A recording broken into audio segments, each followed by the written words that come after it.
ఈ వ్యాకులము చేత, విచారము చేత చాలా గాయాలు తగులుతున్నాయి. మొదటి గాయం, మానక ముందే రెండో గాయం, మానక ముందే మూడో గాయం, మానక ముందే నాలుగో గాయం.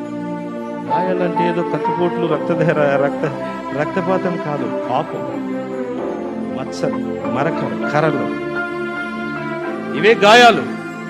కొందరికి శారీరక సంబంధమైన గాయాలు, కొందరికి మానసికమైన గాయాలు, కొందరికి ఆర్థికమైనటువంటి గాయాలు, కుటుంబంలోను జీవితంలోను అనేక నష్టములను ఎదుర్కొన్నటువంటి గాయములు, కొందరికి పాపపు కోరికలు తీరకుండా పాపముతో కొనసాగుతున్నటువంటి గాయము. కాబట్టి ఆయన అన్నాడు, అమ్మా ఈ నీళ్లు తాగితే మరలా దప్పికొంటావమ్మా అంటే అర్థమేంటి? నీకు గాయం అలాగే ఉండగానే ఇంకొక గాయం తగులుతుంది. ఆ గాయములు అలాగే రోజుకు రోజు రెట్టింపు అవుతాయి.